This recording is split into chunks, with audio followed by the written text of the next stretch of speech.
If you want to succeed in life, you have to learn to manage your emotion. Yan po ang ating pag-uusapan ngayon. Manage your emotions. Pakisabi nga sa katabi mo, manage your emotion. Alam niyo, ang dami ko nang nakita na tao na nasira yung kanilang buhay dahil lang nagpadala sa emosyon. Sino po rito yung naka-experience na nakagawa ng pagkakamali sa buhay nila dahil nagdesisyon sila base sa kanilang emosyon? Alam niyo, when you search kung ano yung different emotions ng tao, ang unang-unang makikita mo sa listahan, puro negative emotions. Ang unang-unang mo makikita sa search is puro negative emotion. Ano ba yung mga emosyon? Okay? Let me just random lang na sabihin ko po para ma-identify natin. Because may mga tao, isa sa weakness ng tao ay kapag hindi siya aware sa kanyang sarili. At ang emotions natin ay kasama po yan sa pagkakalikha sa atin ng Panginoon. Okay? Ano-ano yung different emojis na yan? No? Pag nagchat-chat tayo, di ba, may mga different emojis. Hindi ako marunong gumamit ang alam ko lang yung may heart na mata, tsaka yung may pula, pag galit, di ba? Mabuti na lang, minsan ko lang magamit yung pula, yung puro pula, di ba? Naano niyo po ba yon? Hindi ako marunong gumamit ng iba, may blink-blink pa ng mata, hindi ko alam na gamitin yun eh. Pero dito, makikita natin ang iba't ibang emosyon ng tao. Meron dyan anger. Ang una nating makikita, anger. Wow. Yan daw ay isa sa pinakamalakas na emosyon o madalas nararamdaman ng tao. Tingnan mo yung katabi mo. Mukha bang galit? Ay, hindi. Nag-worship na yan eh. No? Kumalma na yan eh. Kung galit ka bago pumunta rito, pagka umabot ka rito, wala na yung galit. No? Tingnan mo yung katabi mo. Maganda na yung ngiti, no? Baka may galit pa dyan. Mag-worship tayo ulit. Anger, fear, takot, disgust. Grabe naman pala si disgust. Sino nakapanood nung Inside Out? Ayan, nandun yung iba't ibang emotions. No? Disgust, pagkasuklam pala yun, yung galit na galit, inis na inis. No? At parang yung katabi mo lang, madalas gamit ang emosyon. Disgusting! Sadness, yan, ang kalungkutan. Love, happiness, shame, pati pala yung hiya, no? Boredom, disappointment, jealousy, envy, naku, ito yung mga matitindi, jealousy, envy, bitterness, upset, confusion, and a lot more, okay? Marami pa po yan, hindi ho natin may isa-isa yan. How to deal with what you feel. Yan po yung ating pag-uusapan ngayon. Actually, mga kapatid, emotion is a gift. We were created into the likeness of God. So yung emotion na yan ay kasama sa pagkakalikha sa atin ng Panginoon. It is a gift. Actually, God has an emotions. Okay? God has emotions. Kaya nga nung nilikha tayo, meron din tayong emosyon. Dahil hindi tayo nilikhang robot. Gusto ng Panginoon may nararamdaman tayo. Actually, we can connect with God through our emotion. So ang emotion is a gift. It is a gift. Emotions are a gift because they exist to tell us something. Yan. Yung nararamdaman natin ay nagpapadala ng mensahe tungkol sa atin. No? They point out the parts of our lives that need attention. Meron siyang ipinapakita na areas ng buhay natin na kailangan bigyan ng atensyon. These emotional gifts can help us fix what is wrong and find fulfillment in life if we know how to listen. Ayan, yung pag na-listen, ibig sabihin na naiintindihan mo o na-identify mo, aware ka sa kung ano yung nararamdaman mo. Emotions like anxiety or fear, no, are clues that we need to examine our limiting beliefs and turn that fear into empowerment. Whenever you feel nag-aalala ka at natatakot ka, yun daw ay nagpapakita ng clue na kailangan natin i-examine yung ating thought process. Kailangan natin i-examine yung ating nararamdaman at i-turn ito into empowerment. So, yung ibig sabihin, hindi porket yun ang naramdaman mo, ay kailangan mo nang damahin yung pakiramdam na yon. Okay? So, pwede mo siyang i-turn into positive. Halimbawa, ang fear. Sino rito yung madalas natatakot? Fear is a signal that something might be wrong. Sino nakakaramdam ng natatakot? It is a signal that something might be wrong. Not necessarily wrong agad, but might be wrong. Kaya nga kailangan natin i-manage, examine. Okay? May tinatawag na emotional intelligence. No? Pag nag-apply ka ngayon sa company, hindi na lang IQ ang tinitingnan, kundi EQ. Yan. Yung tinatawag na emotional intelligence. Actually, dapat ang mga anak ng Diyos, mataas ang EQ. Sabi mo sa katabi mo, dapat mataas EQ natin. Ano ba yon? Emotional intelligence is the ability to manage both your own emotion and understand the emotion of the people around you. Wow! Kung ganito sana ang mga Kristiyano, no? Yung naiintindihan mo yung nararamdaman mo, na ma-manage mo yung nararamdaman mo, at the same time, naiintindihan mo yung feelings ng mga tao sa paligid mo. So, ang emotion, it can be a blessing.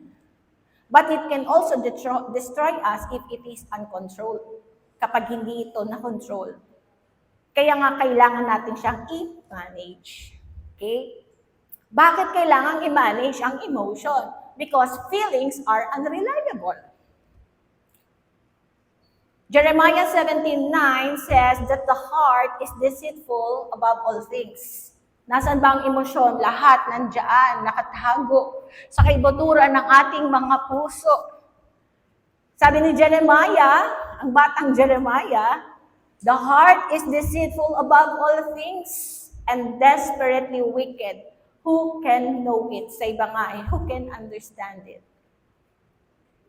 Ang lahat ng emosyon natin ay nandyan sa ating puso, sa ating damdamin. Pero sabi ni Jeremiah, yan daw ay mandaraya, kaya hindi dapat laging paniwalaan. At hindi yan laging tama.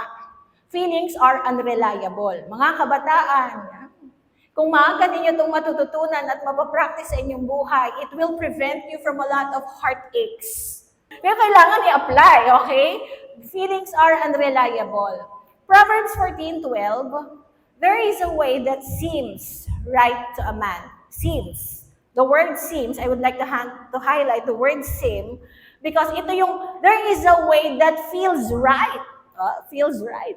Sino yung mga dito, mga taong laging nakabase sa kanyang pakiramdam, I feel right, this is right. Ito yung nararamdaman ko. No? Kaya lang, sabi diyan, but it ends is the way to death. Sa ibang salin, destruction. May mga bagay o pakiramdam na tingin natin tama. At kapag sinunod mo yon, ito ay magdudulot sa iyo ng kapahamakan. Kaya may habilin sa atin si Solomon, ang matalinong hari. Proverbs 25:28, anong sabi niya? A man without self-control is like a city broken into and left without walls. Kapag tayo daw ay hindi marunong kumontrol, self-control. Pakisabi nga po, self-control. Ang isang tao daw na walang pagpipigil sa sarili ay para siyang city, bayan na wala siyang pader. Anong ibig sabihin nun? Madali siyang nasasakop. Madali siyang ma-intimidate, madali siyang ma-manipulate, madali siyang matatalo, madali siyang sirain. Kasi wala siyang protection. Open siya sa lahat for any possibilities. So, might as well, ano sabi ng Panginoon, sa mga anak ng Diyos, bilin ni Paul kay Timothy, 2 Timothy 1:7. For the Spirit God gave us does not make us timid, but gives us power, love, and self-discipline. This verse says that the Spirit empowers us with self-discipline, which is important for self-control. Hindi tayo binigyan ng Panginoon ng spirito ng pagkaduwag, kundi ang binigay niya sa atin ay spirito ng kapangyarihan, pag-ibig at pagpipigil sa sarili. Sabihin mo sa katabi mo, you can control your emotion. There are people in the Bible na na-manage by emotion. People managed by emotion.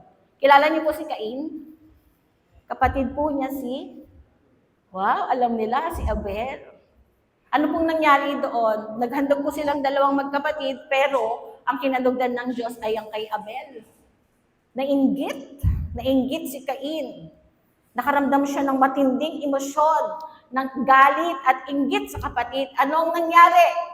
Naghadya ito para patayin niya ang kanyang sariling kapatid.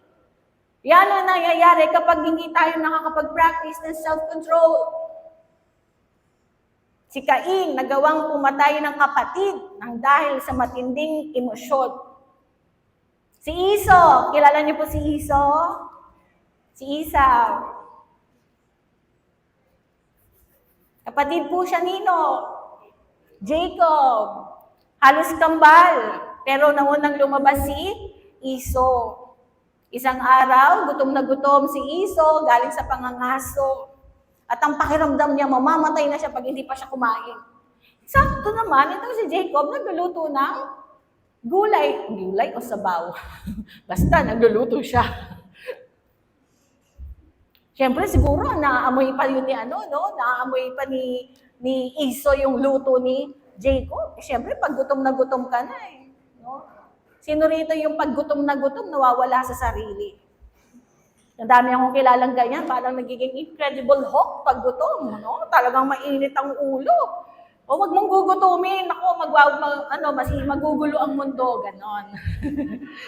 Kaya nga sa church na to, we practice fasting. Okay? Nagpa-practice tayo ng fasting. Bakit? Para makontrol natin yung tiyan natin, hindi tayo maging alaiso. Ano nangyari? Sa matinding pakiramdam niya na kung hindi siya makakain, mamamatay siya. Ay, wow. Sabihin mo, uy, mali pala yun, no? Ano nangyari? Sabi ni Jacob, sige, bibigyan kita ng pagkain, pero sa isang kondisyon, ibigay mo na sa akin ng iyong pagiging panganay, birthright. Noon kasi sa panahon nila, kung sino ang panganay, siya ang makakatanggap ng basbas ng ama, ng magulang. Yung blessing, dinideclare sa kanya. At talaga namang pinagpapala ng Diyos ng mga panganay. Mabuti na lang ngayon, no? Hindi lang puro panganay. Noon, gano'n. Talagang mahalaga yung play ng isang panganay. Sa kanila ay binibigay yung basbas. Sila talaga binibless ng Lord. At alam niyo ni Jacob, ngayon, dahil hindi makontrol ni Esau ang kanyang tiyan, ang kanyang pagkagutom, sabi niya, sige, aanihin ko ang aking pagiging panganay kung mamamatay naman ako sa gutom. Exage? Gutom lang, mamamatay na. Meron akong ganun dito, yung feeling niya mamamatay na siya pag di pa nakakain. So, ano nangyari? Yes. Yun nga po, nakuha mo ni Jacob yung basbas ng panganay. Nakuha, nawala kay Esau ang pinakamahalagang kayamanan. Yes, nakakain nga siya for the meantime. Nabusog nga siya, pero ang laki-laki-laki nang nawala sa kanya. Yan ang nagagawa kapag we are managed by emotion. Sabi mo, ganun pala yun. Nakakagawa ka ng mga, alam mo yun? Maling desisyon. Si Moses. Kailan nagalit si Moses? Si Moses galit. Alam niyo nangyari? Pero mo naman, 40 days and 40 nights nag-fasting siya. Nandun siya sa Mount Sinai, kinausap siya ng Panginoon, at ibinigay sa kanya yung 10 Commandments. Saan pa nakalagay yon? Engraved pa sa stone, sa bato. Tinapyas na bato, doon nakalagay yung 10 utos. Pagbaba niya sa bundok, anong inabutan niya? Ang mga Israelita gumawa ng sariling Diyos-Diyosan. Yung mga ginto na nakuha nila sa Ehipto, tinunaw nila, tapos sinulman nila ang Diyos-Diyosan. Ay, nagalit si Moses. Anong nangyari? Nagwala si Moses. Nagwala si Moses. Anong nangyari? Binato niya yung yung tinapyas na bato, yung inukita ng 10 utos, nasira yun. Yan ang nagagawa ng manage tayo ng emotion. Kapag nagpadala ka lagi sa emosyon, nakakagawa tayo ng hindi tama. Ito. Paborito ng mga youth. Si Samson!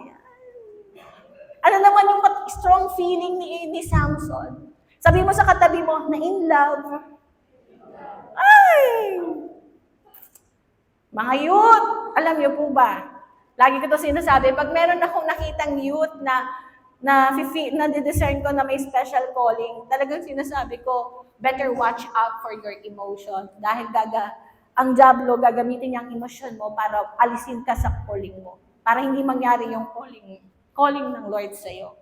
Si Samson, ganun nga nangyari, na in love kay Delilah.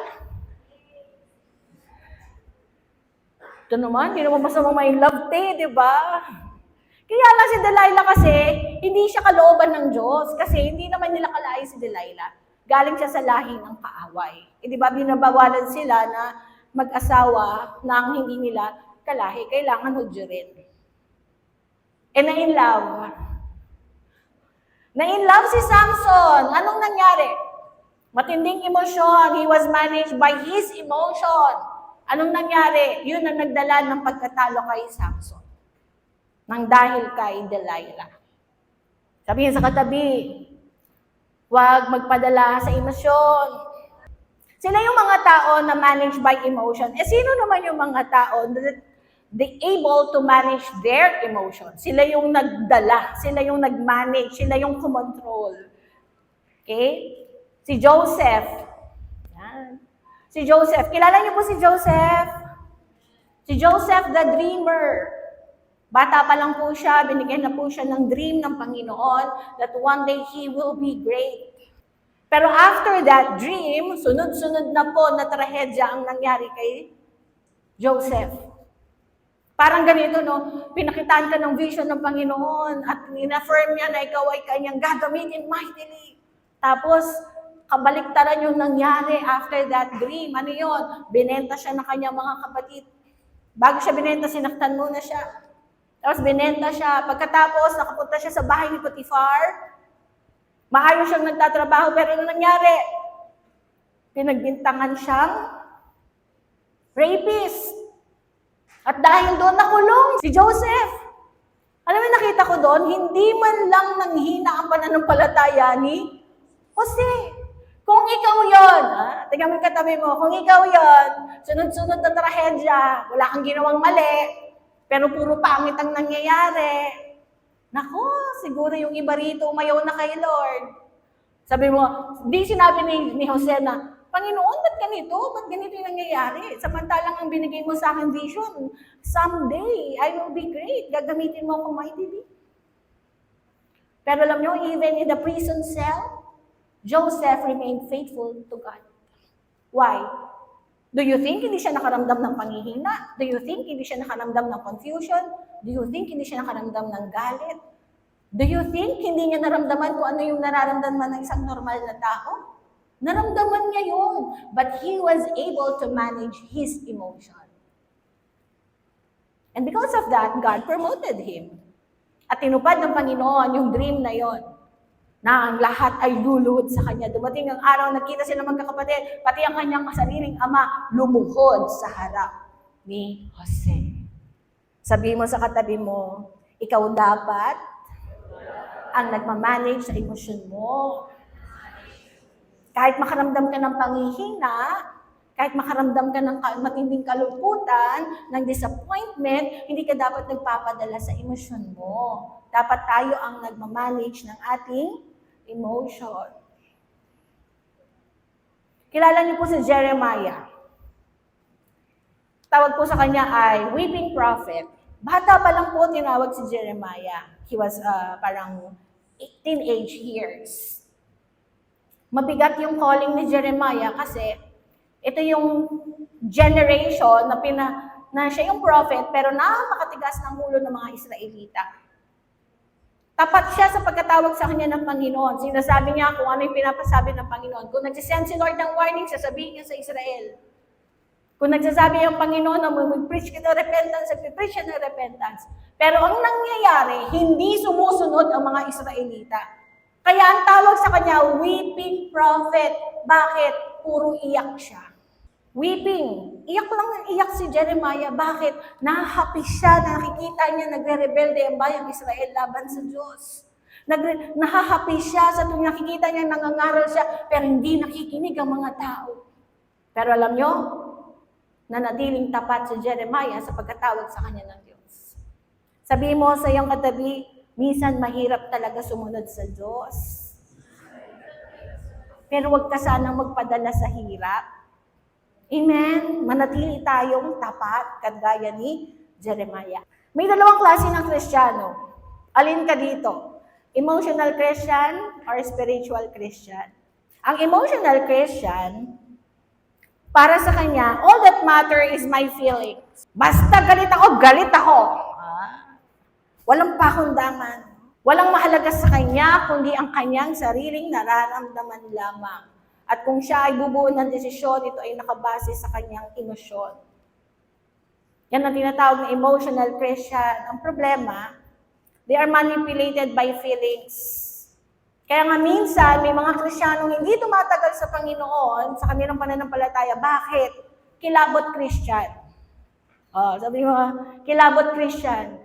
Nung bago ka, pag pumupunta ka sa church, wow, umpisa pala ng kantahan, kinikilabutan ka na, tumatayo lahat ng buhok mo sa katawan. Tapos ramdam na ramdam mo yung presence ni Lord. Sarap nga naman nun, di ba? Pag bago ka talaga, talagang ganon. Pero alam niyo ba, pag ginugrow ka na ni Lord, hindi ka na by emotion, by faith na. Hebrews 11:6, anyone who comes to God must believe that God exists.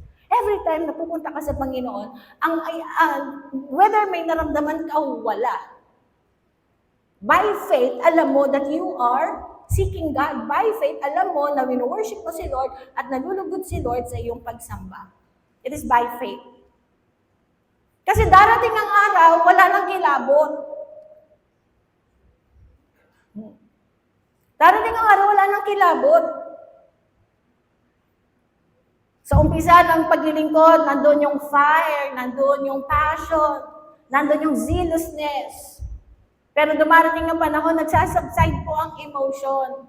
Ngayon, kung nakabase tayo, pag hindi na masaya, ayoko na, ano mangyayari sa ating pananampalataya? Sabi mo sa katabi mo, hindi porket hindi na masaya, aayaw ka na. Itong generation na to, ito yung tinuturo sa social media, pag di na masaya, alisan mo. Alisan mo. Iwanan mo. Walang ganun. Sa Bible, hindi ganun. We are based on our commitment. Ang emotional Christian, nakabase sila sa flesh, okay? Sa damdamin lamang, nakabase lang sila sa kanilang nararamdaman. Pero ang spiritual Christian, sabi ng Galatians 5:22-23, when the Holy Spirit controls our lives, He will produce this kind of fruit in us. Ano-ano ito? Ito ang spiritual Christian. They are governed by the Spirit. It is the Holy Spirit who controls us, kaya ito ang nagmamanifest na emotion, character. Hindi lang ito emotion, it is also a character. Kaya nga sa Bible study, tinatopic natin ito na Christian character. Itong love, joy, peace, patience, kindness, goodness, faithfulness, gentleness, and self-control.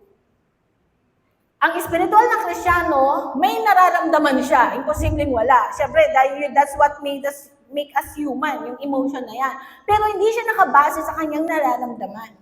Bakit? Naiintindihan niya that feelings are not right all the time.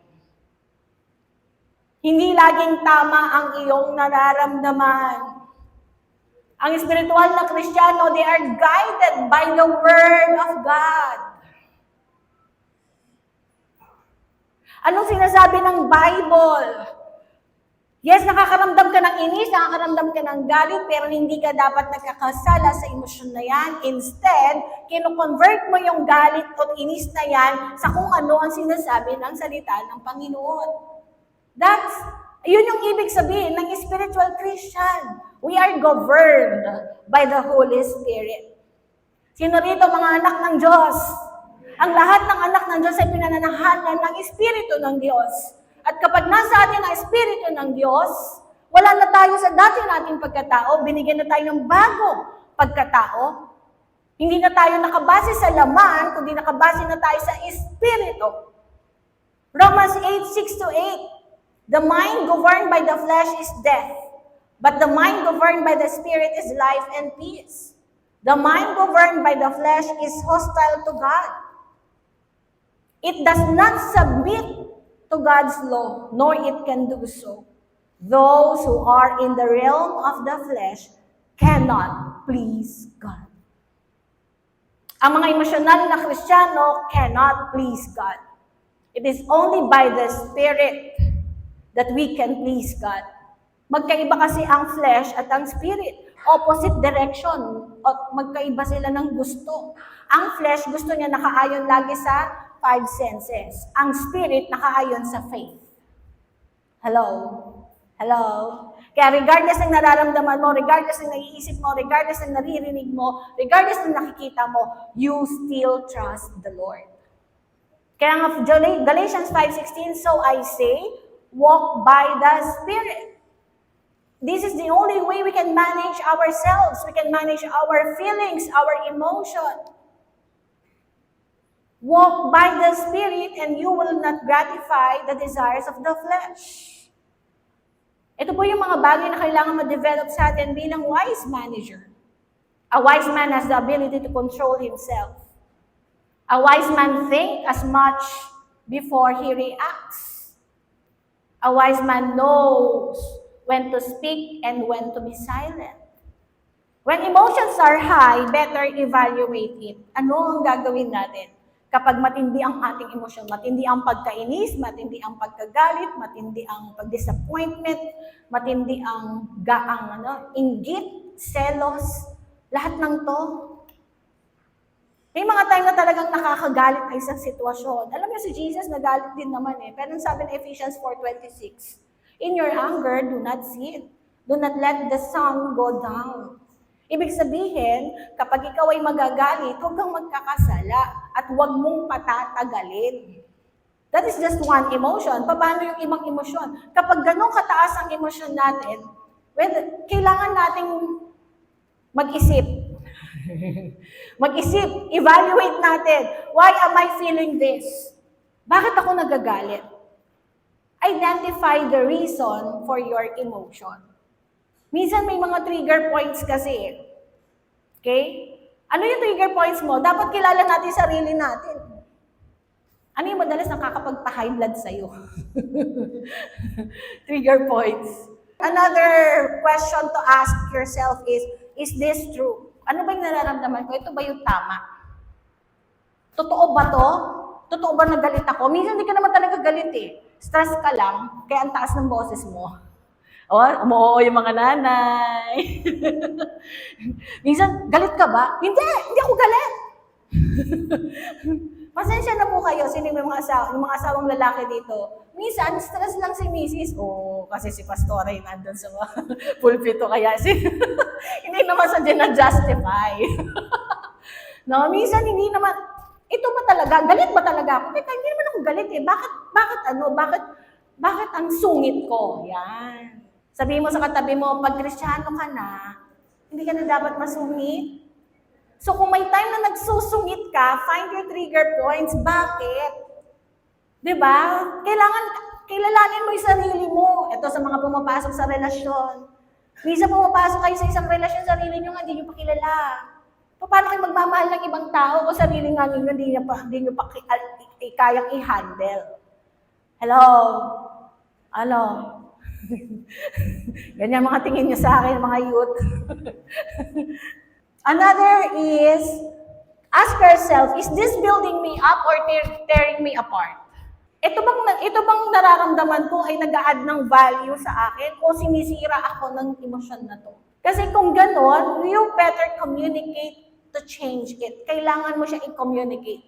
One time, meron po akong sharing dito. Medyo ano pa po yun, matagal na po, hindi ko na matanda kung anong taon. Pag pumapasok ako sa church, noon, feeling ko hinuhusgahan ako ng mga kapatiran. Ayan, yung mga nega dyan.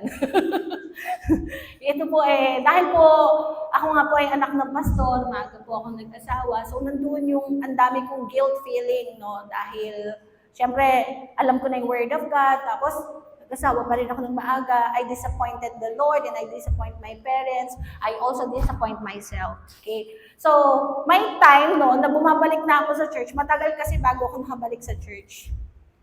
Parang it took me 5 years para makabalik sa church. Kasi syempre, lahat ng negativity nasa utak ko. No? Di ko na-condemn ko yung sarili ko din at the same time.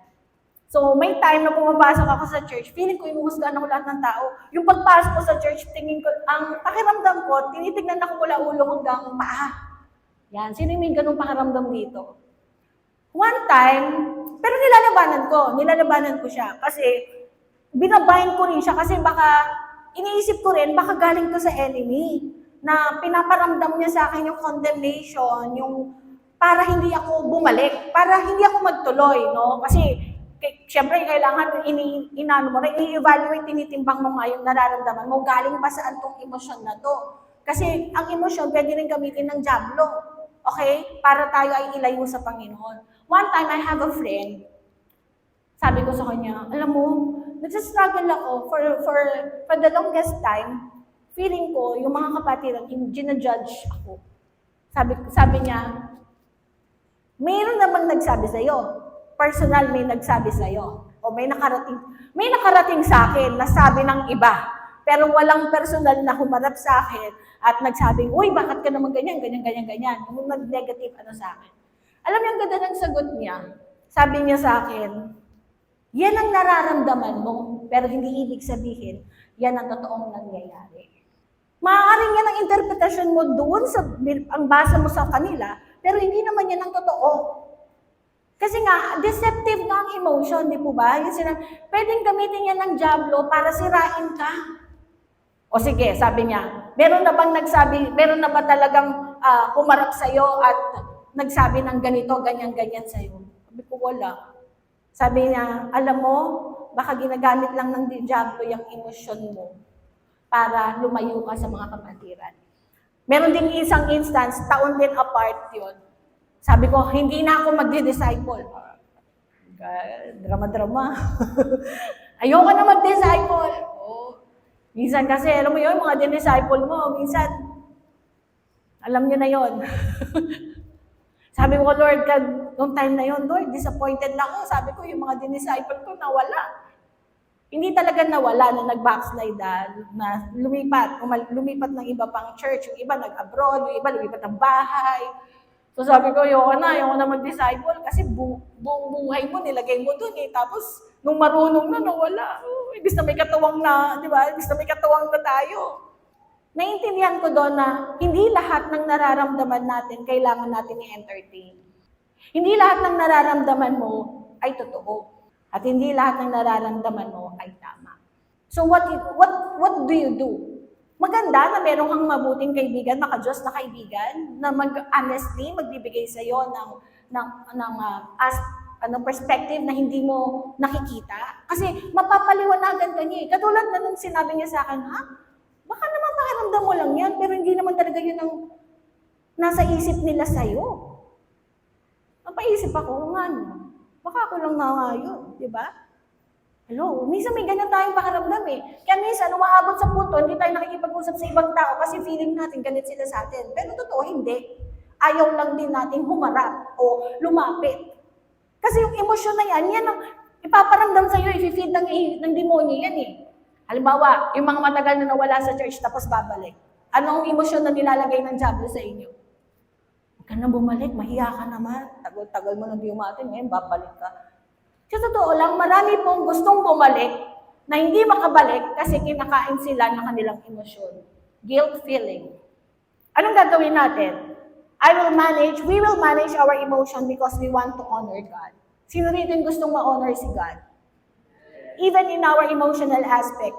Paano natin yung gagawin? 1 Peter 4:2. From now on, then, you must live the rest of your earthly lives controlled by God's will and not by human desires. Wow. Ang ganda. The Good News Translation.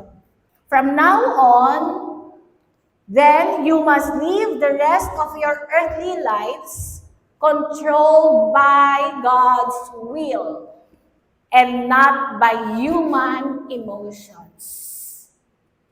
Sabi mo sa katabi mo, be guided according to the will of God.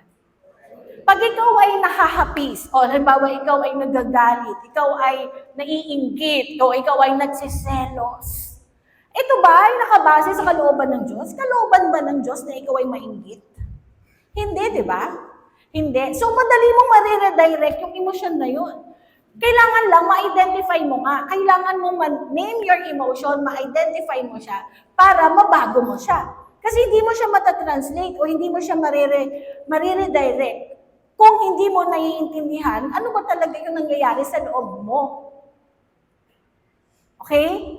So let us choose God's will over our feelings. Amen? Okay. Identify your emotion. Pag hindi to according to God's will, reject it. Nagkakaintindihan? Nagkakaintindihan? Hello? Okay. So, God's will over our feelings. Philippians 2:5. You must have the same attitude that Christ Jesus had. Wow. Dapat daw tayong magkaroon ng katulad ng ugali o kaisipan ng ating Panginoong Jesus. Ano ba ang mga katangian ng ating Panginoon? Refer to Galatians 5:22-23, the fruit of the Spirit. Anything that is not loving is evil. Hello? Hello? Sa love na lang eh. Ang character ng Panginoon, He is loving. Ngayon, kapag tinuturuan ka ng emosyon mo na hindi ka maging mapagmahal o maging mapagpatawad o maging mahabagin o maging matulungin, then reject it. Why? What we need to do, we dismiss anything that is not Christ-like. Wow, kapag na-manage natin ito, pag nagawa natin ito, ay, ang saya ng buhay Kristiyano. Walang negativity, walang toxic na Kristiyano. Di ba? Hello? Hindi niya ako pinansin. Inirapan niya ako. Nag-friend request ako, hindi niya ako in-accept. Ayoko na doon sa church na yon. Anong dapat daw na maging karakter? Anong dapat ang laman ng puso natin? Kung ano ang laman ng puso ng Panginoon? You must have the same attitude that Christ Jesus had. Pati ang pag-give up. Ano niyo bakit? Si Jesus nga di tayo give up eh. Inilaban tayo ng Panginoon. May mga bagay talaga, may mga tao talaga na kailangan ng extra grace para mahalin.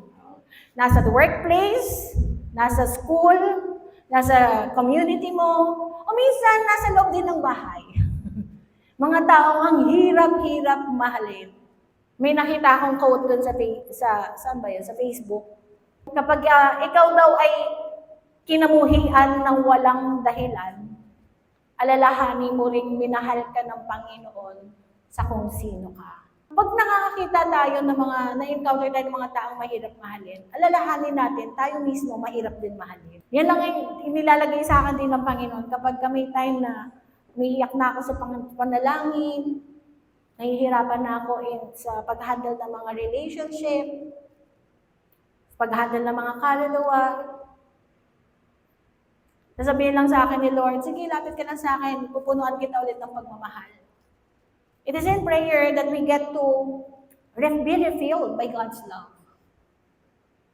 Kaya pag nauubos yon, yung nararamdaman ko, nauubos yung PC ko, nauubos yung pasensya ko, medyo nakinukulang na ako sa pagmamahal at pangunawa, kailangan ko nang lumukod sa panalangin. Kasi that's the time na kailangan mag-refill from the Lord. And then after that prayer, full charge ulit. Zechariah 4:6, you will not succeed by your own strength or by your own power, but by my Spirit, says the Lord all-powerful. Hindi natin kayang baguhin ang sarili natin. Yung magagalitin ka, madali kang ma-offend, mainggitin ka, selosa ka, possessive ka, whatever it is. Hindi mo yan kayang baguhin on your own. We need God's help. Amen? Kailangan natin humingi sa Panginoon. Katulad na sinabi ko kanina, Lord, nahihirapan na akong magmahal. Lord, nagpapagod na akong magpatawad. Ang sasabihin ni Lord, "Adi tara, re-refillan kita." Bakit? Hindi natin to kaya on our own. Hindi natin kayang baguhin ang mga taong mahal natin. Ang Diyos lang ang may kakayanang magbago sa kanila. Amen? So what we do, we ask God's grace to change us because we cannot change ourselves, but God can. Amen? Yan ang sinasabi ng Zechariah 4:6. Kaya yung mga emotional dito, sensitive, magadaling magalit, wow, there's hope. Sabi mo sa katabi mo, there's hope. Oh, Kristiyano na ako pero madali pa rin akong magalit. Kayang-kaya tayong baguhin ng ating Panginoon. In Psalms 19:14, "May the words of my mouth and the meditation of my heart be pleasing to you, O Lord, my rock and my redeemer." Alam niyo mo, gawin niyo itong prayer. Early in the morning, pagigising po kayo, paggising ninyo at mananalangin kayo, declare niyo po to every morning. Practice ko po to, itong Psalms 19:14. Lagi ko itong inaano sa personal prayer ko. Lord, Holy Spirit, fill me. May the words of my mouth and the meditation of my heart be pleasing to you all throughout this day. Alam niyo yung nangyayari? God will put a guard on your heart and on your mouth. Kasi to manage our emotion, you also need to control your tongue. Lumalabas dito eh. Tama po ba? Pag yung nangyayari sa loob, dito lumalabas sa bibig. Kaya kailangan natin talagang magpag-guard ng mouth, magpag-guard ng ating puso sa pamamagitan ng kapangyarihan ng Espiritu Santo. At kapag ginawa mo yun every day, you have this conscious effort na babantayan mo rin ang iyong sarili. No? Is my word, yung bang mga salita ko, pleasing kay Lord? Kasi there is always a better way of saying things. Hello? Hello? Pwede natin gawin yan sa mahinahon o sa mahinahon na kaparaanan. No? Pakisabi nga sa katabi mo, wag laging high pitch. Sinong guilty dyan? Guilty. Laging high pitch. No? Minsan, galit ka. Diba? Ang daming na-resolvang problema nang dahil lang naging mahinahon ng isa. Sabihin sa katabi mo, piliin maging mahinahon. Bantayan natin ang ating mga sarili. Alam nyo, madalas nagagamitin ng kalaban ng ating mga emosyon. Lalo na sa mga kabataan. Nakilala ko yung may isa akong kaibigan, sabi ng Bible, love one another. Kabatch ko to. Love one another. Siya, ang dami niyang mahal. Ginamit pa ang Bible para i-justify yung mali. Okay? Dapat according to the Word of God. Pag sinabing magmahal, may standard yan. Yung pagmamahal ng Panginoon sa atin. Yan ba ay ayon sa kalooban ng Diyos? Yan ba ay ayon sa salita ng Diyos? Amen? Amen. Anything that is not godly, reject it. Mga kapatid, sa ating paglabas, pag nandito tayo, pare-pares tayong mababait. Para tayo merong dito. Halo? Ayun, lahat tayo may ganyan. Pero mapapatunayan to paglabas, sa parking lot, sa pagdadrive, pag-exams, pag napagalitan, kapag kachinismis siya, paano tayo magre-react? Mga kapatid, let us honor God with our emotions. Palakpakan natin ang ating Panginoon.